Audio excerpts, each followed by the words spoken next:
Hey, how's it going, guys? It's Dan from Yatch Studios with a new update on V-Hunter Puzzler DX. If you don't know about it, V-Hunter Puzzler DX is a grid turn-based action puzzler game where you pick up items and fight a variety of enemies in bite-sized puzzle levels. We've had a lot of updates since the last video about a month ago, so let's dive into some of those right now. First, we're going to be showing some of the new enemies we have and some of the new items and this new element of poison gas. So you'll see here, this is the third saga. We have some goblins here. And if I go here and I walk in the path of one of these archers, they automatically shoot you. So it's a little bit different about these ones, is they pretty much are always searching every single turn for what's right in front of them. So you have to wait until they're not looking. And when they do turn, you are safe that turn. So that's kind of the one saving grace with these goblin archers. Now you'll see I picked up a bullet and there's this red kind of aiming laser going across. So it's either going to be aiming left or right, wherever you turn last or wherever you turn next. And if you press the fire bullet button, you'll see you're able to kind of have a little bit of range capability with V-Hunter. He's been toting those revolvers around, and so now he has something to use them for. And you'll be wondering, what are these, poison gas, why don't I just run and try to attack these range guys themselves? But if you go into it, kind of gives you the same exact thing as walking into the blood. And what you also may have noticed is the UI update we have. On the right side here, we have health, and you'll see when I pick up the bullet, we have items. So kind of a funny story with the UI update. I always noticed when I was kind of playing the game, like it seemed to be not filling up that 16:9 ratio completely. And I thought I said it right. I have a website that I look at all the ratios under. And when I re-examined the Godot project settings of like the actual window dimensions, I saw I have no idea what dimension I was on. So had a little bit of like a crisis with that, where I was like, oh god, am I gonna have to redevelop all of my levels and everything? But luckily it's set up perfectly, where I was thinking like, oh, I don't really have a room for an AI. I used to have the hearts and the items just in the upper left and the top right corners here, which it wasn't the best look, and I was like, oh, why don't I just use this kind of extra width I have to kind of add this little UI here? And I think it helps out. It makes it a little bit cleaner. And you've also may notice, especially when V-Hunter dies, we have a little bit of screen shake added into the game, which was something I've wanted to add for a long time, but I was just kind of focusing on gameplay and things of that nature. So it took me a little bit to get it in, but I really think it kind of completes the experience. And you'll see there's a little bit of a screen shake on the enemies, and you'll have the most dramatic if you destroy multiple enemies at once, especially if you're using dynamite or something similar. I also wanted to show a little bit of a sneak peek of Saga 4. So what you just saw was those goblin archers with Saga 3. There's still some other goblin enemies in there. I didn't show them all. I want to keep some surprises for the game. And then I wanted to show a couple new enemies from Saga 4. And I actually didn't bring this up before, but if you notice, everyone's kind of floating around. I added some idle animations, which I really think brings the game to life, because before, if you weren't moving, it kind of just looked like a pause screen, right? Like no one was moving. Two new enemies. We have these red demons, which are multi-action enemies. So instead of just doing one action on their turn, they actually get two. And their prerogative is they're going to be chasing V, and they're going to attack if they're in sight.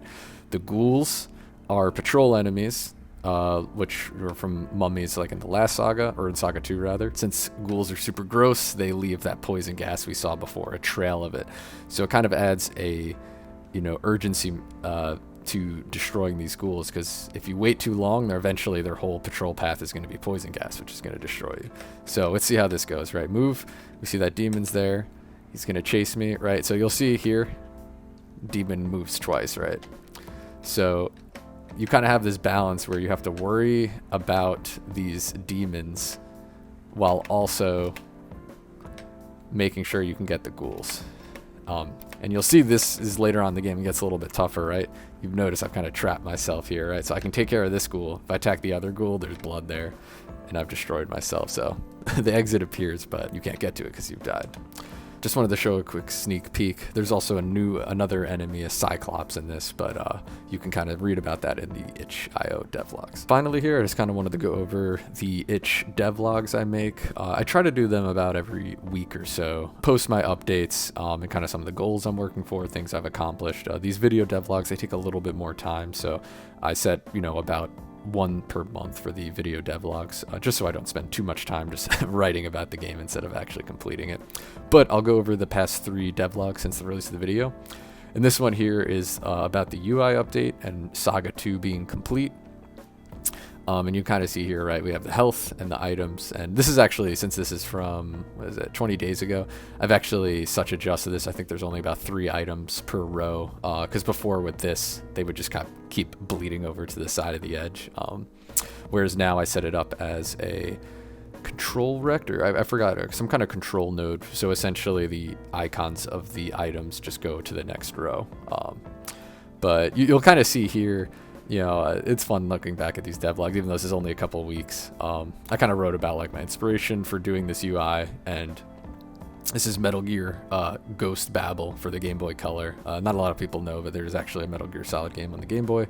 And it's kind of where I got my idea for doing that UI on the right side. Just kind of stole it. We all get inspired from our games. Here is I completed Saga 2, which is kind of the desert themed level. And this is before the screen shake, so you'll see in kind of one of the later ones, with the screen shake, the way it works is each enemy, when they die, they add a little bit to the camera shake trauma. And so if you use some dynamite, it has some pretty cool effects.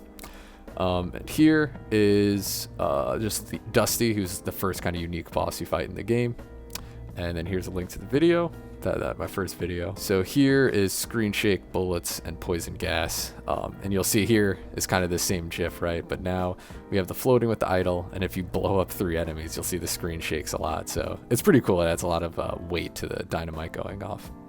And over here, if you check out the devlog, you can see where I kind of got my code for the camera shake. It's from Kidskin Code. He has a lot of great tutorials. Here is bullets and poison gas. You guys kind of saw that with these goblin archers, right? You can use the bullets to fire, and then these little goblins are chase goblins, where they chase after you. And this devlog was talking about Saga 3 completed, and some kind of the other features. I had to implement the A-Star tile map. Heart Beast had a great tutorial, where it's pretty much where I got most of the A-Star tile map integration implementation from. And finally, I just made this update on Christmas Eve. This was Saga 4 completed.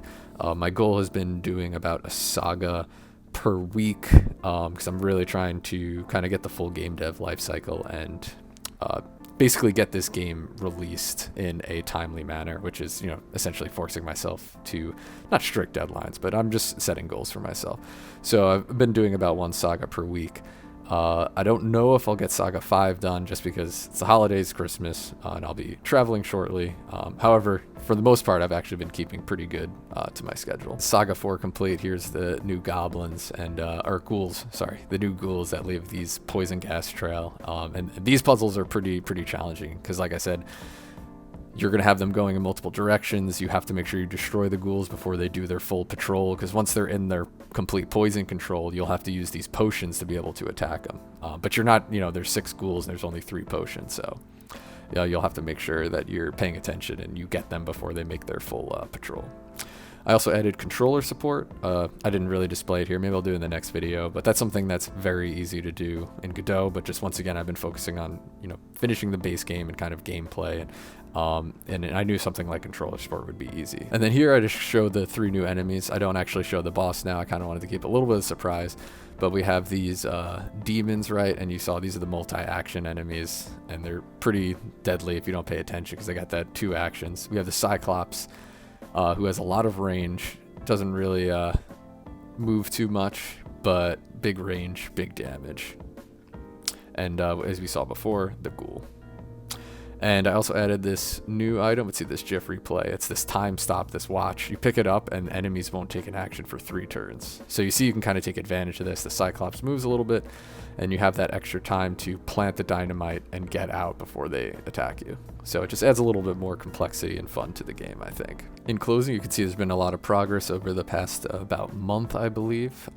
There's only one saga left. Pretty excited about it, Saga 5. And I implemented the final boss, so at this point, really it's just the design of the final 15 levels, or 16 levels. There's kind of that secret hidden level, which I find the design is usually kind of the most fun. It's basically just painting out the level, planning the enemy scenes, and then just testing it out and seeing if I can solve it. I don't have the best method for it. It's basically like, let's think about placing these enemies here, and then let me try to play and see if I can even beat it myself.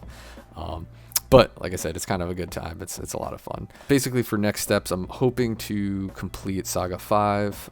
My original goal was by the end of this week, but like I said, it's the holidays. I'm going to be traveling, so it might be another week or two. And then once that's done, there's basically the main core game is complete. I'll just be working on additional things like options menu, unlockables, probably hooking up the Steam API via Godot. So there's still a decent amount of stuff that needs to be done, but at least the core gameplay will be done. And once that's Saga 5 is complete, I'm going to be looking for beta testers to test the game out, see how it's working.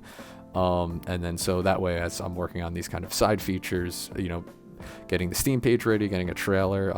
I have Dylan, who did the awesome V-Hunter art. He's working on some awesome title art for the game. But anyways, as those are kind of occurring, have the beta test going on, and if any bugs are found or any kind of features I need to implement gameplay-wise, I can do that as I'm kind of doing the last finishing and configuration and more boring touches to the game. But if you're interested, please follow me on Itch, subscribe, and like here on YouTube. I'll post my link tree, any, socials like Mastodon or Twitter if you want to follow. I greatly appreciate it. And thanks for spending your time here watching this.